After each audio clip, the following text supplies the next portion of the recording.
नमस्कार, India voice पर स्वागत है आपका। मैं हूं प्रियंका मिश्रा। ज्ञान व्यापी पर सीएम योगी आदित्यनाथ के बड़े बयान के बाद उत्तर प्रदेश समेत देश की सियासत में भूचाल आ गया है। इधर सीएम योगी आदित्यनाथ का बयान आया ही था कि स्वामी प्रसाद मौर्य के बयान में पलटवार में यह मामला और भी गर्मा गया है। सीएम योगी आदित्यनाथ ने ज्ञान व्यापी को मुस्लिम समाज की ऐतिहासिक गलती बताया है और साफ कहा है कि इस पर गलती को सुधारने का प्रयास मुस्लिम समाज की ओर से होना चाहिए। तो सीएम योगी के इस बयान को क्या भगवा से जुड़ा नया सिग्नल समझा जाए, क्योंकि राम मंदिर पर पहले ही राहुल के बयान पर जवाब दिया जा चुका है। राम लला हम आएंगे, मंदिर वहीं बनाएंगे और अब तो तारीख भी बताएंगे। तो क्या ज्ञान व्यापी पर होगा अगला नारा? क्या है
प्रकरण माननीय उच्च न्यायालय में गया है। अगर ज्ञानवापी मंदिर होता तो माननीय न्यायालय में यह प्रकरण जाता ही नहीं। विवाद की शुरुआत ही यहीं से हुई है कि वो ज्ञानवापी मस्जिद है, 5 वक्त की अभी भी उसमें नमाज पढ़ी जाती है और जब तक माननीय उच्च न्यायालय का कोई निर्णय अन्यथा नहीं आ जाता तब तक वो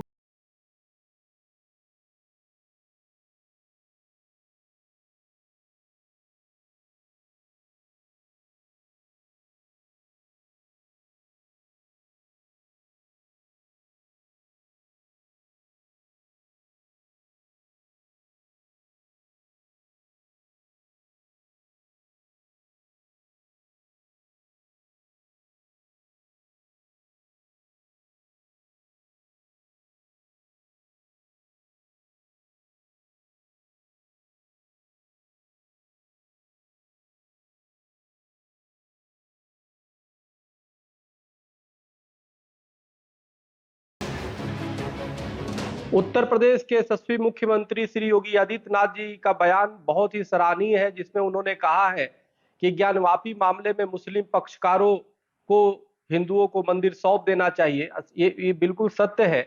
इससे अच्छा मौका नहीं होगा भाईचारा साबित करने के लिए, क्योंकि अनेक साक्ष्य और प्रमाण है हिंदुओं के पक्ष में कि वह दीवारें वहां चीख चीख के चिल्ला रही है कि हिंदू मंदिर था।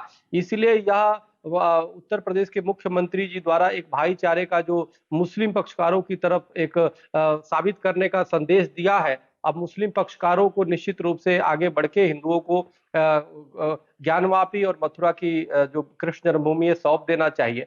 लेकिन समस्या ये है कि राम मंदिर में चूंकि हम मुख्य पक्षकार थे, उसमें भी काफी प्रयास किया गया, लेकिन जब तक मुस्लिम पक्षकार असुद्दीन ओवैसी जैसे लोगों को सलाहकार बना के रखेगी, तब तक हमें लगता है भाईचारा नहीं स्थापित करने में कठिनाई आएगी। इसलिए मेरा मानना है कि असुद्दीन ओवैसी चाहे ऐसे नफरती नेताओं को दूर रख करके माननीय योगी आदित्यनाथ जी के जो सलाह है उसको माने और देश और प्रदेश में भाईचारा स्थापित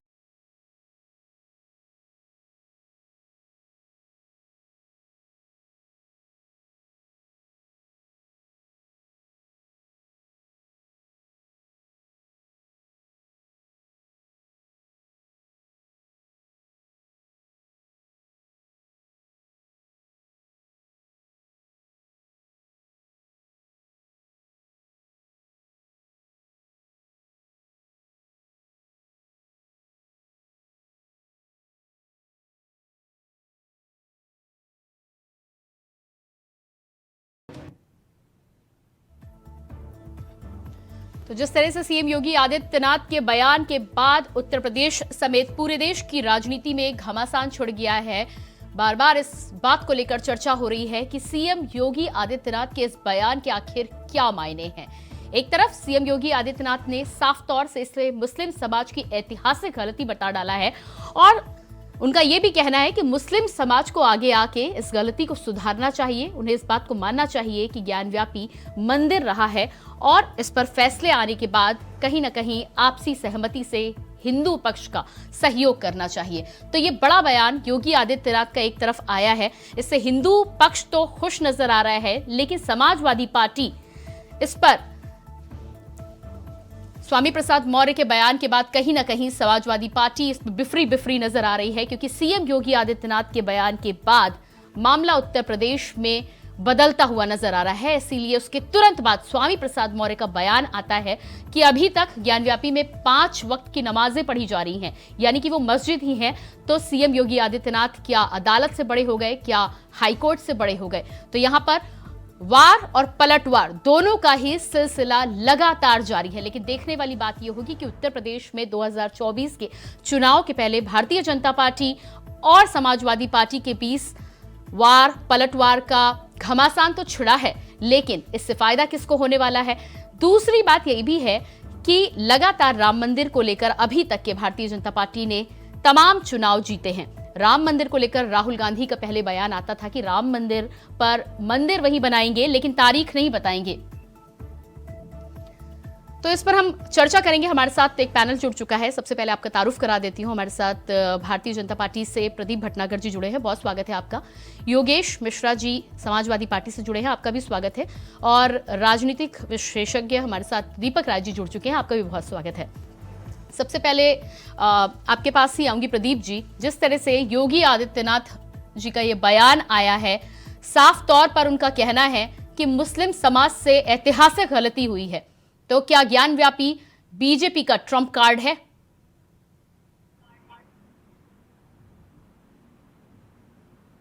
जी प्रदीप जी, हेलो मुझे सुन पा रहे हैं आप? जी, आवाज ब्रेक हो रही है आपकी। जी, मेरी आवाज अब आप तक पहुंच पा रही है? जी हाँ जी हाँ जी हाँ जी जी, सीएम योगी आदित्यनाथ के बयान को क्या समझा जाए? क्या भगवा सिग्नल है? क्या 2024 के लिए ट्रम्प कार्ड है? देखिए, हर चीज को राजनीति से जोड़ के नहीं देखना चाहिए। अगर मीडिया बंधुओं ने अगर किसी सीएम से कोई चीजें पूछी है और सीएम के साथ वो एक संत भी है, हिंदू भी है, तो अपनी भावनाएं उन्होंने प्रकट करी है, उन्हें कोई क्या बुराई है? जब 2 धर्म या 3 धर्म या 4 धर्म एक साथ एक धरती पे रहते हैं और सारे 30 त्योहारों में सम्मिलित होते हैं और लोग सारे गंगा यमुना तहजीब की बड़ी हैं, तो क्या एक सूबे के मुख्यमंत्री ने अगर ज्ञानवापी के विषय पर बोला है तो क्या वो समझने नहीं चाहिए? जी, उन्होंने गलत बोला। जहाँ वहां जब चीजों पे समुदाय प्रदीप जी, आप माने या न माने, राजनीति तो छिड़ चुकी है। समाजवादी पार्टी के स्वामी प्रसाद मौर्य का जिस तरह से बयान सामने आया है, राजनीति तो छिड़ चुकी है उत्तर प्रदेश में। देखिए, किसी पत्रकार बंधु ने सवाल पूछा, सवाल के बदले अगर जवाब दिया गया, अब उस पर राजनीति करने लगे।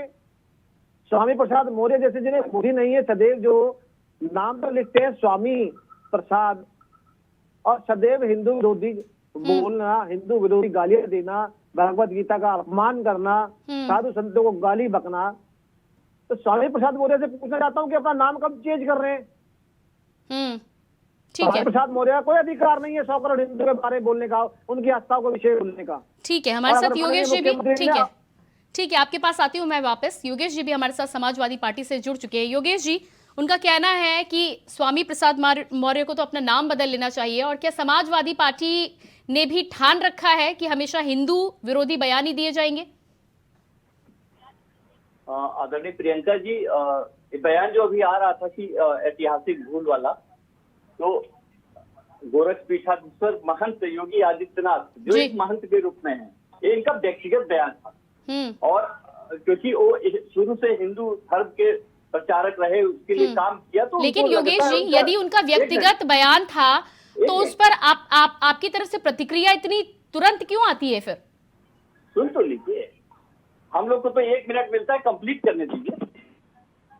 जी जी, आप रखिए, अपनी बात रखिए जी। सुनिए, बतौर मुख्यमंत्री अगर ये बयान दिया गया है और बतौर मुख्यमंत्री संविधान की शपथ लेने के बाद आपके लिए कोई हिंदू मुस्लिम सिख ईसाई नहीं रह जाता, आप स्वयं एक नागरिक हो जाते हैं। अगर अब ऐसा बयान है तो ये जिम्मेदार बयान है।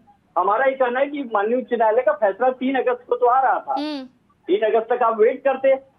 आपका बयान ऐसे समय में आना जिम्मेदारी पूर्ण है, आप एक संवैधानिक पद पे आती है। ठीक है योगेश जी, उनका बयान भी आया है, लेकिन उनके बयान की पूरी बातें देखी जाए तो उन्होंने ये भी बोला है कि देश में रहना है तो कानून को सर्वोपरि मानना होगा, कोर्ट के फैसले को मानना होगा, और मजहब अपनी जगह है लेकिन संविधान अपनी जगह है। लेकिन यहाँ पर स्वामी प्रसाद मौर्य जी का जो बयान आया है वो तो सीधे सीधे आधे बयान पर ही उन्होंने वार किया है। अरे जब मैं कहता हूँ कानून सबके लिए बराबर है, सड़क पे एक रिक्शा चलाने वाला, किसी बड़े अथॉरिटी में बैठने वाला और माननीय मुख्यमंत्री जी के लिए आईपीसी की धाराएं बदल नहीं जाती। ठीक है, सीआरपीसी संविधान एक ही रहता है ना, तो कानून सबके लिए बराबर है। आप न्यायपालिका पे भरोसा नहीं रखते क्योंकि आपने शुरू से इसको देखा है, आप तो मुकदमे वापस लेने वाले लोग हैं ना।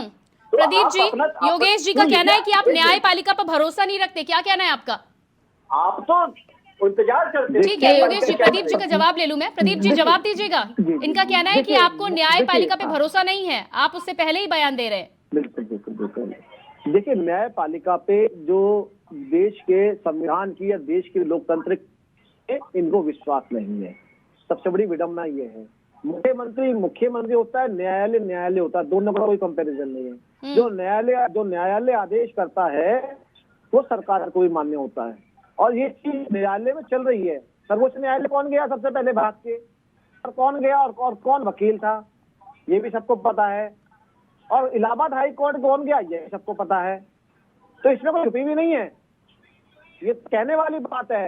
ये तो वही लोग है ना, अभी आपने बहुत अच्छी बात कही थी कि मंदिर वहीं बनाएंगे मगर तारीख नहीं बताएंगे। और आपने एक बात बड़ी अच्छी और एक बात और आपने कही, मैं उसे थोड़ा सा मैं कंडम करूं कि राम मंदिर में चुनाव जीतते आए। नहीं, राम मंदिर मुद्दा था, अधिकार हिंदुओं का है, वो मिलना चाहिए, उनका अधिकार बनता है। वो चुनावी मुद्दा नहीं था, और वो न्यायालय के माध्यम से। तो राम मंदिर पे आप चुनाव नहीं जीतते आए हैं अभी तक के?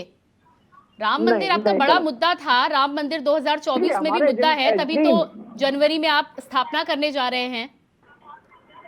देखिए, एक हमारे मैनिफेस्टो में था, अब भाई कांग्रेस के मैनिफेस्टो में आज भी है कि जब सत्ता में आएंगे धारा 370 हटाएंगे। तो ये इस बात को कहां से आप कहेंगे, जब सत्ता में आएंगे तो जो 3 तलाक का मुद्दा उसे खत्म करेंगे। ये तो बहुत बड़े बड़े हैं, मगर भारी भरकम चर्चा नहीं होगी उनपे। और आज तो मंदिर पर आज निर्माण हो रहा है और पूर्ण होगा, और प्रभु के साथ दर्शन करने जाएंगे। आज ज्ञानवापी का छुपा नहीं है। मेरे साथ जो साथी बैठे हैं समाजवादी पार्टी के, मैं खत्म कर रहा हूँ, लास्ट में खत्म कर रहा हूँ, समाजवादी पार्टी के मेरे साथी बैठे हैं, आप बैठे हैं कि आपके टीवी के माध्यम से देश दुनिया नहीं देखा वहां जो चिन्ह बने हुए गणेश जी के, त्रिशूल के, शिवलिंग के, सब चीजों के पता क्या प्रत्यक्ष नहीं है? क्या पूरे देश दुनिया ने मीडिया के माध्यम से नहीं देखा? अभी आप झुटलाएंगे इस चीज को, और अगर झुटलाएंगे तो आप समझिए कि आप 100 करोड़ हिंदुओं के आस्था से खेल रहे हैं। जी योगेश जी जवाब दीजिएगा। कोर्ट का फैसला यदि हिंदू पक्ष में आता है तब क्या कहेंगे आप? अभी तो आप कह रहे हैं कि 5 वक्त की नमाज पढ़ी जाती है, वो मस्जिद है। न्यायपालिका में एक एक नागरिक को भरोसा है, समाजवादी पार्टी हो चाहे जो हो, आप न्यायपालिका के निर्णय को सम्मान करेंगे। ठीक है, इंतजामिया कमेटी जब आई थी तो उसने भी अपना कोई भाई सिंपल सा है कि अगर आप किसी फैसले से सहमति या सहमति का दोनों को अधिकार है, आपके फेवर में नहीं है तो आप अपील में जाइए, ऊपर की रेमेडी सर्च करिए, यही तो है और क्या है। लेकिन आप एएसआई सर्वे होगा, अगर जिसके पक्ष में फैसला जाएगा न्यायालय का फैसला सब मानेंगे। लेकिन आप जब जज बन जाते हैं, क्योंकि देखिए सरकार ने कुछ किया नहीं है, वो कहते हैं कि हमारी नाव राम भरोसे अभी चल रही है, बाबा विश्वनाथ भरोसे और मथुरा भरोसे, तो इसी भरोसे चुनाव में जा रहे हैं। आपने हिम्मत नहीं कहने को कि रोजगार, किसान, कामगार, किसी भी काम के लिए आप जा सकते हैं कि आपने कोई काम किया नहीं किया है ना, आप खाली हिंदू मुस्लिम करके जाएंगे चुनाव में, आप मैसेज देते हैं क्लियर। और आपका बयान वास्तव में मैं कहूंगा कि गैर जिम्मेदाराना है। संवैधानिक पद पे मुख्यमंत्री जी शपथ लेते हैं कि धर्म निरपेक्ष, पंथ निरपेक्ष, समाजवादी पंथ ईश्वर गणराज्य, ये पूरी जो प्रियम्बल आता है कॉन्स्टिट्यूशन का, उसकी शपथ लेने के बाद आप मुख्यमंत्री के कुर्सी पर बैठते हैं। आपके घर में 10 भाई हैं तो 10 के लिए आप बराबर सम्मान की बात करेंगे। प्रदीप जी, आप सिर्फ हिंदू नहीं करेंगे आप। प्रदीप जी, गैर जिम्मेदाराना बयान है, समाजवादी पार्टी का कहना है। बिल्कुल बिल्कुल जी। मुलायम सिंह जी ने जो कार सेवक मरवाए थे वो क्या जिम्मेदार थे? जो गोलीकांड हुआ था उसके जिम्मेदार कौन बनेगा? क्या वो प्रत्यक्ष कौन बताएगा उसके बारे में? आज भी कल वीडियो आंखों में तुम्हारे पास बोलने पड़ेंगे तो यही बोलोगे। सुनो, जब वो जवाब नदी के अंदर लाश निकली, बोलोगे उसका जिम्मेदार कौन होगा? ये समाजवादी पार्टी जिम्मेदार है, आज भी जिम्मेदार है, मगर क्या है, जिम्मेदारी से भागते हैं। जिन्होंने जिंदगी में कभी भी इतनी बार सरकार में रहे, कभी रोजगार की बात नहीं करी, कभी गरीब की छत की बात नहीं करी, गरीब के टॉयलेट की बात नहीं करी, गरीब की जमीन की बात नहीं करी, गरीब की विकास की बात नहीं करी, गरीब को लाइट देने की बात नहीं करी, गरीब को पानी देने की बात नहीं करी। और ये आज मुझसे हमसे पूछते हैं, सवाल पूछते हैं, जो चीनी मिले उत्तर प्रदेश की बेच के खा जाते हैं अरबों रुपए की। ठीक है प्रदीप जी, आपके पास आते हैं। हमारे साथ दीपक राय जी भी जुड़े हुए, बारीकी से नजर रखते हैं उत्तर प्रदेश की राजनीति पे। उनके पास भी मैं जाऊंगी, राय लेना चाहूंगी। दीपक राय जी, जिस तरह से समाजवादी पार्टी और भारतीय जनता पार्टी खासतौर से ज्ञान व्यापी के मुद्दे पर मुख्यमंत्री योगी आदित्यनाथ के बयान के बाद जो घटनाक्रम चल रहा है उसको लेकर आपको क्या कहना है? 2024 की तैयारी है या भगवा सिग्नल, नया नारा आ सकता है? देखिए प्रियंका जी, थोड़ी सी एक पत्रकार ने पूछा और योगी जी ने जो है एक अपना मत रखा कि ऐसा होना चाहिए। ठीक है, देखिए राजनीति करने सभी आए, आप ये कि राजनीतिक बयान नहीं है तो आप भूल जाइए। राजनीति में है, मुख्यमंत्री हैं, तो उन्होंने एक अपनी राय रखी और एक समाधान का रास्ता निकाला। सबसे उन्होंने एक राय दी कि समाधान जो है इसका शांतिपूर्ण से निकले तो बहुत अच्छा है। कोर्ट में आप फिर लटकाते हैं तो उसका कोई फायदा होने वाला नहीं। लेकिन एक तरह से जब कोर्ट में मामला तो शायद उनको भी अगर बचना चाहिए था, बोलना चाहिए अभी कोर्ट में है, शायद से मैं नहीं बोल पाऊंगा। अगर समाधान की 2 लाइन बाद में जोड़ते कि नहीं इस तरह से हो जाए तो अच्छा है। तो कहीं न कहीं एक बयान जो है उसका। लेकिन दूसरी तरफ देखिए बीजेपी जो है वो चाहती है कि जो हमारी विपक्षी पार्टी है वो हमारे पीछे पे आए। तो अब योगी जी ने जो बोला उसके 2 कदम आगे बढ़ के स्वामी प्रसाद मौर्य जी बोला नहीं वहाँ नमाज होती है इसलिए मस्जिद है। तो ये कोई नहीं होता है। आप देखिए कहीं अगर पूरे फेवर में है, हिंदुओं के फेवर में जाता है कोर्ट, अगर मान लीजिए कोर्ट अगर उनके हिंदुओं के फेवर में देता है, कहता है कि नहीं मंदिर है, तब आप क्या बोलेंगे? जी स्वामी प्रसाद मौर्य जी, सवाल यहाँ पर यही है कि ये जो बयान आया है आखिर इसके मायने क्या है? ऐसा नहीं है कि सीएम योगी आदित्यनाथ ने पहली बार अपनी प्रतिक्रिया दी है और इस तरह की प्रतिक्रिया दी है, तो इसके पीछे कोई कारण भी रहा होगा। सिंपल चीज है, देखिए राजनीति करने आए हैं, चुनाव जीतना चाहते हैं, वो चाहते हैं विपक्ष जो है हमारे उसमें गेम पाले में आवे, तो आप विपक्ष वही काम कर रहा है। आज स्वामी प्रसाद मौर्य जी ने जो बयान दिया है, अब एक तरह से एक तरफा बयान है। आप भी बोलने की कोशिश करती है कि नहीं कोर्ट में सब मामला है तो मैं क्यों उस पर कमेंट करूँ, ये भी तो सोचता था। उन्होंने क्या बोला, नहीं ये 100% ये मस्जिद है, या क्योंकि नमाज पढ़ी जाती है इसलिए नंबर। मैं कहता हूँ अगर वो उसके पहले अगर नंदी है तो फिर तो आप हिंदू को कर दीजिए, पहले से हिंदू है, नंदी जी है वहाँ पे, वो तो फिर तो हिंदुओं के फेवर में जाएगा, फिर तो आप मस्जिद भूल जाइए। तो इस तरह के कुतार्किक जो अगर वो आप बयान देते हैं तो शायद उससे पूरी पार्टी को नुकसान होता है। तो आज स्वामी प्रसाद मौर्य जी जिस तरह से रिएक्ट किया है वो गलत था। तो आप देखिए कोर्ट में है मामला, आप योगी जी ने एक जो है आउट ऑफ कोर्ट सेटलमेंट की बात की कि मुझसे समझाए आगे अगर हैंड ओवर कर दे तो अच्छी बात है। तो जो अयोध्या का मामला देख रहे हैं कि अयोध्या 50 साल से जो एक तरह से जो एक इशू बना रहा, तो अगर ये जल्दी होता है तो ठीक बात है, इसमें क्या गलत है। अगर मुस्लिम समाज आगे आता है, जहाँ तक कानून की बात है कि कानून की बात है, तो मैं कहता हूँ कि अगर ये लोग कानून की बात करते हैं, चाहे ओवैसी हो चाहे कोई भी हो, तो आप कानून क्या वो देता है, इजाजत देता है कि आप सड़क पे मस्जिद बना ले, उसको फिर हटने भी ना दें। कई चीजें ऐसे मामले जो आप कानून की बात करते हैं फिर तो कानून की बात तो छोड़िए, अभी जो फैक्ट है उस पर बात कीजिए। तो ठीक है, वेट कीजिए कोर्ट का जो फैसला आता है उससे फिर बात करेंगे। कोर्ट का फैसला अगर हिंदुओं के फेवर आता है तब भी इनको दिक्कत होती है। तो इस तरह की बयानबाजी की राजनीतिक बयानबाजी से जो है विपक्ष को बचना चाहिए। देखिए अभी वो योगी जी एक तरह से बहुत ही बीजेपी जो है बहुत ही मतलब एक तरह से स्ट्रांग उस पोजिशन में है उसमें यूपी में, तो इस तरह से विपक्ष जो है रिएक्ट करेगा तो योगेश जी जिस तरह से दीपक राय जी भी कह रहे हैं, कहीं ना कहीं 2024 में सीएम योगी का इशारा आ चुका है कि ज्ञान व्यापी मुद्दा होगा, आप तैयार हैं? अरे हम तो अभी क्या कह रहे थे, हमने कहा इनके पास हिम्मत नहीं कि कह दें कि हमने काम किया है। आपके पास रोजगार, नौजवान, आवारा पशु, किसानों की समस्या, किसी भी समस्या का जी प्रदीप जी वो नहीं है। सुन लीजिए, एक मिनट कंप्लीट करने दीजिए प्रियंका जी, लास्ट मिनट है यही। मैं कह रहा हूँ आपके पास हिम्मत नहीं कि आप काम, इसीलिए आप प्रदीप जी क्या कह रहा है आपका? अब बाबा विश्वनाथ भरोसे हैं, फिर काशी विश्वासी मथुरा के भरोसे होंगे, यही है। वापी के लिए समर्थक है या नहीं? और प्रदीप योगी जी जी। को इस विषय पर हाँ जी, योगी जी को बोलना चाहिए कि नहीं, ज्ञान वापी में न्यायालय पे न्याय होना चाहिए और जिनकी धरोहर है उनको मिलनी चाहिए।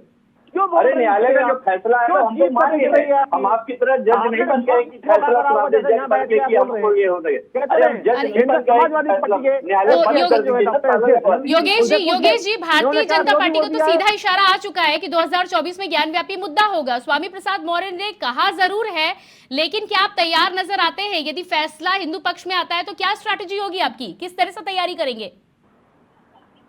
अरे फैसला किसी के विपक्ष में आए, हमारी तैयारी तो चालू है। किसान युवा हमारे साथ, आप किसान विरोध हमारे करेंगे? साथ, बेरोजगार योगेश हमारे जी, साथ। आप जो करेंगे समर्थन अरे करेंगे। देश का विरोध योगेश, आप अति विरोध पिछड़ा करेंगे, पिछड़ा समर्थन दलित करेंगे आप। अल्पसंख्यक के लिए अगर हमारे फैसला साथ। हिंदू अरे पक्ष में आप आता है, जितने आदमियों की आप सरकार विरोध 9 साल में करेंगे, तेल समर्थन प्रोजेक्ट करेंगे, थोड़ा हुई, तो बचा आप ही क्या बता है? दीजिए। भैया आप मंदिर अरे मंदिर भैया, आप चिल्लाइए, विरोध हम करेंगे, काम समर्थन चिल्लाएंगे। करेंगे। आप मंदिर आपका मंदिर मत क्या चिल्लाइए, है? हम आपकी पार्टी रोजगार का मत क्या रोजगार रहेगा? चिल्लाएंगे। इसके आप बारे में मंदिर बताइए मंदिर आप चिल्लाइए, मुझे। हम किसान चिल्लाएंगे। आप इनसे चिल्लाते पूछिए हैं कि मंदिर आपकी मंदिर, पार्टी का मत क्या हम रहेगा? किसान नौजवान बेरोजगारी की बात कर रहे हैं, ये देश के विकास, सारे देश लोगों के के विकास की हत्यारे बात करेंगे, हैं। शिक्षा ये की, हिंदू चिकित्सा विरोधी की, पार्टी स्वास्थ्य, है, हर चीज की बात सदैव करेंगे। लेकिन आपकी विरोध तरह हम कत्लेआम कुछ बोल का के है। मंदिर मंदिर नहीं ये लोग चिल्लाएंगे। विरोध ही बोलेंगे सदैव। ये प्रदीप सदैव जी, विरोधी जवाब लोग दीजिएगा। हैं। बाकी सारे मुद्दे तो कहते गायब रहो, कर दिए आपने। ज्ञानव्यापी लेकर आ गए और कहते ज्ञानव्यापी पे ही रहो, आगे चुनाव नहीं, लड़ेंगे आप? नहीं नहीं जी प्रदीप जी। बिल्कुल नहीं, हम सब चीजों पे चुनाव लड़ेंगे। आप ये बताइए, आप किस मॉडल को रखेंगे? आप पे मॉडल क्या है? आप बताइए, ज्ञानवापी का अगर हिंदू पक्ष में आता है तो आपका क्या समर्थन रहेगा? क्या आप रोड पे विरोध में उतरेंगे, ये जैसे 70 के विरोध में उतरे थे? योगेश जी, जवाब दीजिएगा। के विरोध में उतरे थे? विरोध में उतरेंगे आप? सबसे बड़ा मुद्दा ये है। योगेश जी, जवाब दीजिएगा। अरे मैं 4 बार बोल चुका कि न्यायालय का फैसला स्वीकार होगा, एक एक नागरिक को स्वीकार होगा। और सुन लीजिए, अगर आप एक काम बताइए ना, लेकिन आप तो आज उसे मस्जिद कह रहे हैं, आपके नेता तो उन्हें उसे मस्जिद बता रहे हैं, फिर आप कह रहे हैं फैसला स्वीकार होगा।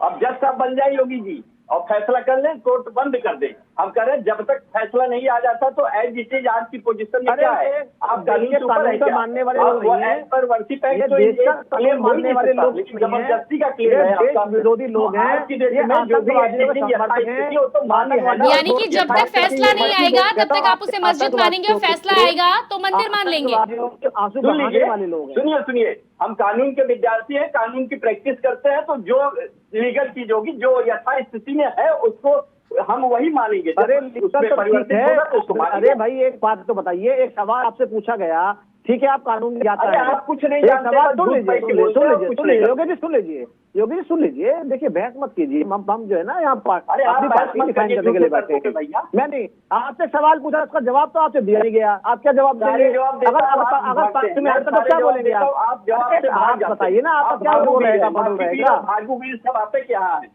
आप भाग जाते हैं सवाल से। हम लोग सवाल के जवाब देते हैं, आप सवाल से जवाब से भाग जाते हैं। पूछेंगे आप तो बताएंगे। अरे हम तो भाई पूछिए ना, सवाल क्या पूछना है? सवाल पूछिए, आप सवाल पूछे, जवाब दूंगा आपको मैं। आप सवाल पूछिए, क्या सवाल का जवाब दूंगा आपको मैं। सुनेंगे आप? सवाल कुछ और, जवाब कुछ और। अरे है हिम्मत तो बताइए ना, हमारे पशुओं का क्या हुआ? आप पे सवाल ही नहीं है। क्या हुआ? अरे आप सवाल बिजली व्यवस्था का क्या हुआ? बता तो दीजिए। ठीक है, योगेश जी, आपका कहना है कानून के आप विद्यार्थी हैं, आज की नजर में वो मस्जिद है आपके लिए? बिल्कुल, आज की डेट में जो यथा स्थिति है वो तो मान्य। जब न्यायालय का फैसला आएगा कि नहीं, हम मानते हैं कि इसको इसका स्थान बदल के नहीं पाया गया, तो जो आदेश होगा हम सर्वोपरि है, देश के एक नागरिक को सर्वोपरि होगा। तो आज की डेट में वो आपके लिए मस्जिद है और फैसला आ जाता है तो कल वो मंदिर हो सकता है आपके लिए? अरे मैडम, आपको कानूनी प्रक्रिया थोड़ी सी अगर आप समझ लें तो क्यों अरे कानूनी प्रक्रिया सब जानते हैं योगेश जी, लेकिन मैं तो आपके विचार पूछ रही हूँ, मैं तो आपकी प्रतिक्रिया जानना चाह रही हूँ।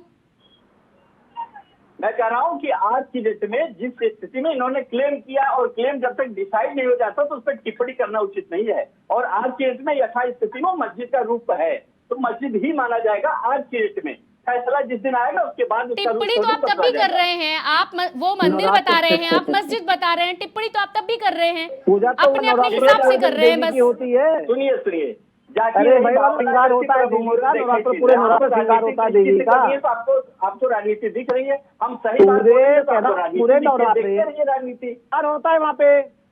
ये पता नहीं इनको देवी का श्रृंगार होता है पूरे नवरात्र, दोनों नवरात्रों में।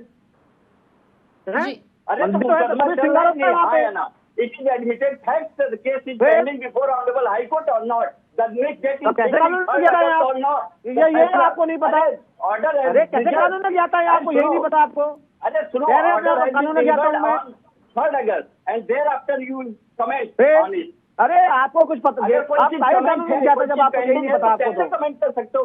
केवल विरोध कुछ करना ही है आता तो है आपको, केवल विरोध करना ही आता है, दूसरा काम नहीं आता। बंद कर दो न्यायालय, विरोध करने खड़े हो जाओ, तुम्हारे जैसे लोग विरोध न्यायालय विरोध करने खड़े हो जाओ। तानाशाही नहीं चलेगी। स्विमिंग पूल के इंटाइले तोड़ दो, सरकारी एसी तोड़ दो, सरकारी टंकियां तोड़ दो, तो यही काम आता है नुकसान करना या स्टेटमेंट देना। ठीक है प्रदीप अच्छा, प्रदीप जी, सरकार- योगेश जी तो साफ कह रहे हैं आज की डेट में मस्जिद है, कानून का फैसला आएगा तब वो बताएंगे कि वो मंदिर है या मस्जिद है। अरे सुनिए, बताओ मैंने अभी एक अच्छा पूछा कि वहाँ पे देवी श्रृंगार होता है पार्वती जी, 10 दिन बाद भी क्या कहूंगा नहीं पता इनको श्रृंगार वहाँ होता ही नहीं होता है? अभी मैंने अभी बोला था, ठीक है माध्यम से सबने देखा ठीक कि है, वहाँ ठीक है। पे गणेश की प्रतिमा भी है, त्रिशूल भी है, वह देवी का देखिए, श्रृंगार भी भावना से होता नहीं है। चलता। तब इनके मुंह में छाले क्यों पड़ रहे हैं बोलने से? ठीक है ठीक है, समय मेरे पास जरा कम है, है। समय मेरे पास जरा कम है। कुल मिलाकर दोनों ही पार्टियों का अलग अलग मत है, एक उसे मंदिर कहना चाह रहा है, एक मस्जिद कहना चाह रहा है। ये तो आने वाला फैसला बताएगा, एएसआई सर्वे के बाद दूध का दूध पानी हो सकेगा। फिलहाल इस समय जो राजनीति का तवा गर्म है उस पर सब अपनी अपनी रोटियां सेकना चाहते हैं और देखते हैं कि आने वाले समय में किसको इसका फायदा मिलता है, कौन इसका ज्यादा लाभ ले पाता है। तमाम जो गेस्ट मेरे साथ थे उन सभी का बहुत बहुत शुक्रिया। प्रदीप जी बहुत शुक्रिया, योगेश जी बहुत शुक्रिया जुड़ने के लिए, और दीपक जी आपका भी बहुत बहुत शुक्रिया। तो लगातार आज ज्ञानव्यापी को लेकर जिस तरह से सीएम योगी आदित्यनाथ का बयान आया है और बयान के बाद जिस तरह से भूचाल उत्तर प्रदेश की राजनीति के साथ ही साथ देश में मचा है, अब देखना यह होगा कि भारतीय जनता पार्टी और क्या होता है नया नारा। फिलहाल इस समय इतना ही। ताजा अपडेट के लिए लगातार देखते रहिए इंडिया वॉइस। मुझे दीजिए इजाजत, नमस्कार।